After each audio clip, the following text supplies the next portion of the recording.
एक गांव में एक गुजरी रहा करती थी। वो श्याम प्रभु की परम भक्त थी। श्याम प्रभु की कृपा से उसका विवाह बलवीर नामक एक गुजर से हो गया। दोनों पति पत्नी खेती किसानी करके अपना जीवन यापन किया करते थे। श्याम प्रभु का भजन गुणगान करते थे। वो हर साल फागुन के मेले में पैदल यात्रा करके खाटू धाम जाकर श्याम प्रभु को निशान चढ़ाते थे। लड्डू, चूरमा और माखन मिश्री का भोग लगाकर वरदान मांगते थे। हे श्याम प्रभु, आप तो अंतर्यामी हैं, मेरे मन की बात जानते हैं। मैं निसंतान हूं। आप मेरे घर में एक फूल खिला दें। बड़ी कृपा होगी भगवान, बड़ी कृपा होगी। एक बार जब दोनों पति पत्नी खाटू धाम से अपने गांव वापस आए तो अचानक पति बीमार हो गया। गुजरी बेचारी बहुत गरीब थी। वो उसका ठीक से इलाज भी नहीं करा पा रही थी। वो श्याम प्रभु से अर्जी लगाती थी। हे श्याम प्रभु, मेरे पति को शीघ्र ही स्वस्थ कर दो। इनके सिवा मेरा इस गांव में कोई सहारा नहीं है। लेकिन गुजरी को क्या पता कि उसके पति की आयु विधाता ने इतनी ही लिखी है। चारपाई पर पड़ा हुआ वो अपनी पत्नी से बोला,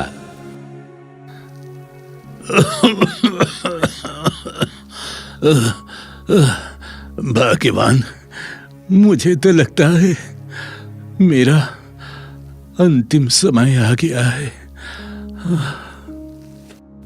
हमने श्याम प्रभु से बहुत प्रार्थना की कि हमारे घर में भी एक फूल खिल जाए, तेरी गोद भर जाए, लेकिन प्रभु को कुछ और ही मंजूर है।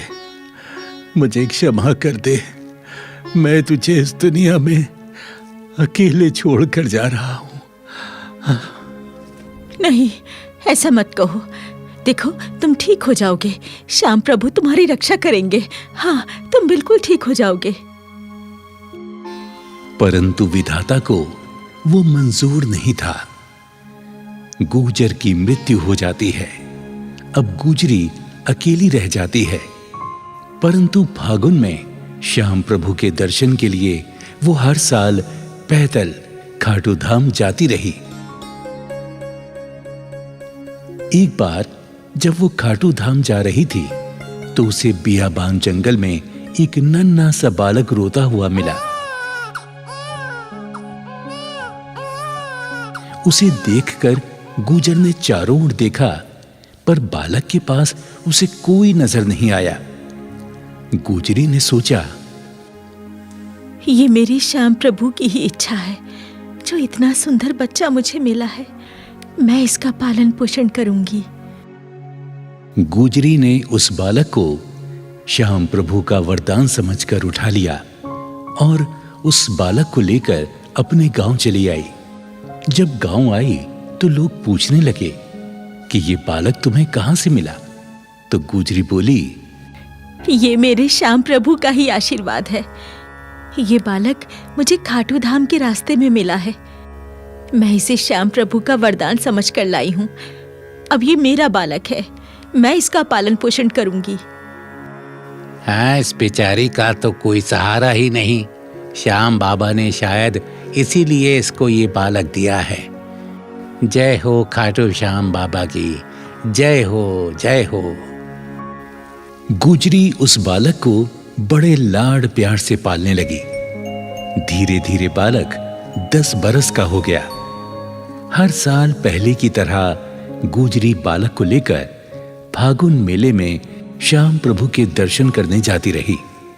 एक समय गुजरी बहुत बीमार हो गई तो वो श्याम बाबा से हाथ जोड़कर प्रार्थना करने लगी, हे श्याम प्रभु, मैं हर साल तुम्हारे दर्शन को पैदल पैदल जाती थी, मगर आज मैं विवश हूं। मैं बीमार पड़ी हूं, लाचार हूं, चल फिर नहीं सकती। मुझे क्षमा करो प्रभु, मुझे क्षमा करो। मैं कैसे तुम्हारे मेले में आऊं? मुझे क्षमा करो प्रभु। माँ, तुम क्यों रो रही हो? मैं बड़ा हो जाऊंगा तो तुम्हारा इलाज शहर के किसी बड़े डॉक्टर से करवाऊंगा। तुम रो मत माँ। बेटा, मैं अपनी बीमारी से नहीं डरती। मुझे मौत का कोई भय नहीं। मैं तो सिर्फ अपने श्याम प्रभु से बिछड़ने के कारण रो रही हूँ। तुम चिंता मत करो माँ, श्याम बाबा हमें जरूर फागुन मेले में बुलाएंगे। इस प्रकार मां की श्याम प्रभु के दर्शन की अभिलाषा को देखकर बेटा हमेशा सोचता, क्यों ना अपनी मां को अपनी पीठ पर बैठाकर खाटू धाम की यात्रा कराऊं, मां को फागुन मेले में ले जाऊं।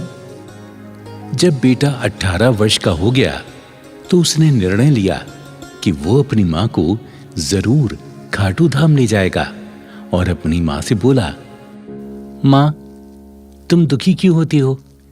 जब तुम्हारा बेटा है तो तुम चिंता ना करो। मैं तुम्हें अपनी पीठ पर बैठाकर खाटू धाम लेकर जाऊंगा।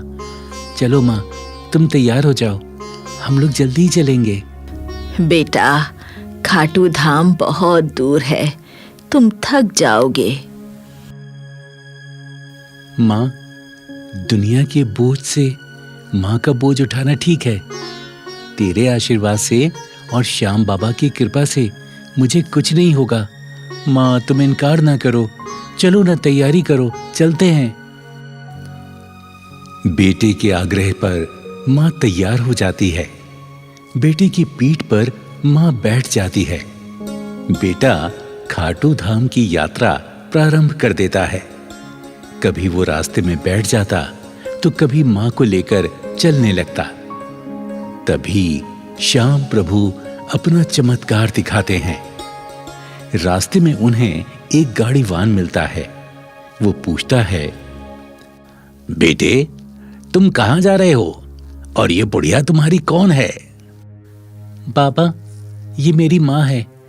बीमारी के कारण ये चल नहीं सकती, इसीलिए मैं इसे अपनी पीठ पर बैठाकर खाटू धाम लेकर जा रहा हूं। मां की इच्छा है कि मैं श्याम प्रभु के दर्शन करूं।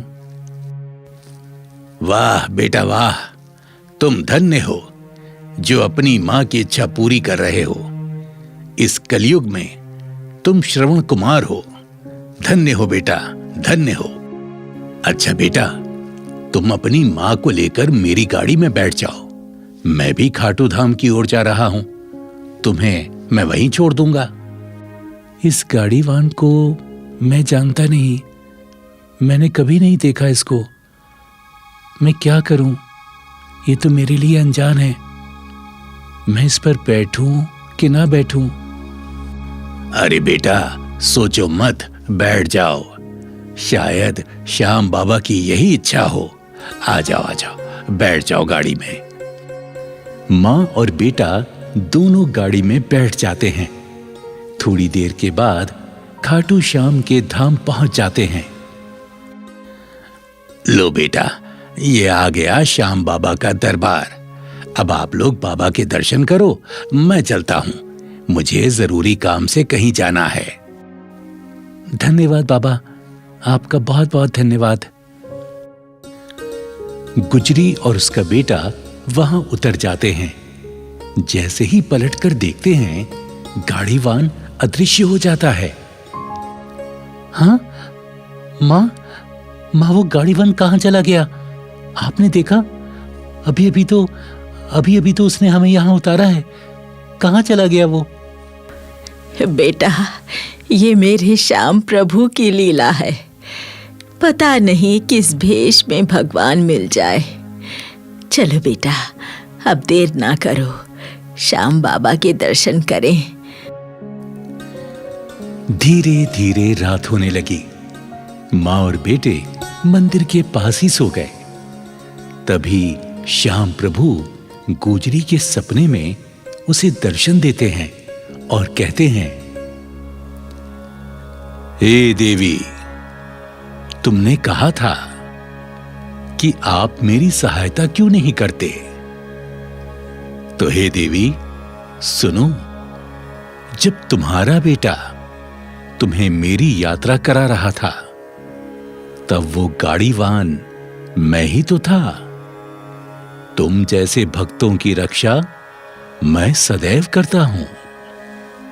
भक्तों की पुकार सुनकर मैं कभी घोड़े पे सवार तो कभी गाड़ीवान बनकर उनकी सहायता करता हूं। इसलिए देवी, मैं भक्तों के साथ सदैव रहता हूं। इतना कहकर श्याम प्रभु अदृश्य हो जाते हैं। अगली सुबह जब गुजरी नींद से जागी तो श्याम प्रभु के सम्मुख हाथ जोड़कर क्षमा मांगने लगी। हे प्रभु, मैंने जाने अनजाने में जो भी आपके लिए गलती की हो तो मुझे नादान अज्ञान समझकर क्षमा करें। हे श्याम प्रभु, यदि मुझसे प्रसन्न है तो मेरी ये विनती भी स्वीकार करें। हे नाथ, मैं आपसे कभी बिछड़ना नहीं चाहती, इसलिए मुझे हमेशा हमेशा के लिए अपने चरणों में ही स्थान दे दीजिए, ताकि सदा सदा आपके चरणों में ही वास करूं, मैं आपकी सेवा करूं, आपकी सेवा से कभी दूर ना रहूं। हे नाथ, मेरी दूसरी इच्छा है कि मेरा बेटा मेरे बाद अनाथ ना हो जाए। उसे सदा अपनी सेवा में ही रखना है प्रभु, सदा उसे अपनी सेवा में ही रखना।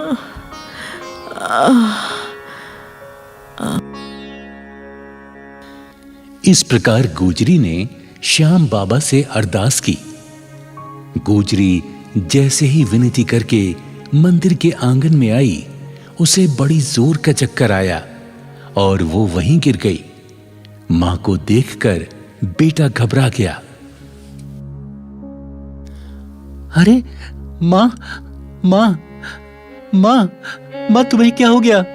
मां, मां आंखें खोलो, मां, मां आंखें खोलो, मां क्या हो गया तुम्हें? मां आंखें खोलो ना, मां आंखें खोलो, मां आंखें खोलो, मां क्या हो गया तुम्हें? मां। बेटे का विलाप सुनकर वहां कई लोग इकट्ठे हो गए। पुजारी ने हाथ पकड़कर नब्ज देखी तो वो सन्न रह गया। बोला, बेटा, अब तुम्हारी मां इस दुनिया में नहीं। शायद श्याम प्रभु की यही इच्छा थी। परंतु पुजारी जी, अब मैं क्या करूं? मैं तो असहाय हो गया हूं। मैं मां का अंतिम संस्कार कैसे करूंगा? बताइए, कैसे करूंगा मैं? बच्चा, तुम चिंता मत करो, हम चिता की तैयारी करते हैं। हाँ, हम सब मिलकर तुम्हारी माता का अंतिम संस्कार कराएंगे। नहीं, इस देवी को अग्नि नहीं दी जाएगी। ये श्याम बाबा की भक्तिन है, इसे समाधि में ही स्थान दिया जाएगा। वहां उपस्थित सभी लोगों ने उसकी बात मान ली और खाटू धाम से कुछ ही दूरी पर उसकी माता की समाधि स्थल बना दिया गया। वो गुजरी सदा सदा के लिए अमर हो गई। वो आज भी श्याम बाबा की सेवा में लीन है। बाबा, बाबा, मेरा अब कोई नहीं। आप तो हारे के सहारे हैं बाबा। मुझे भी सहारा दो, ताकि आपके धाम पर ही रहकर मैं सदा आपकी सेवा करता रहूं, सदा आपकी सेवा करता रहूं बाबा। और इस प्रकार वो बालक जो अपनी मां से बिछड़ गया था, वो श्याम प्रभु के वरदान से उस गुजरी को प्राप्त हुआ और खाटू श्याम का परम भक्त और श्याम बाबा का पुजारी बना। इससे यही प्रेरणा मिलती है कि श्याम प्रभु हारे के सहारे हैं। वो अपने भक्तों का हमेशा ध्यान रखते हैं। जय श्री खाटू श्याम की, जय हारे के सहारे की।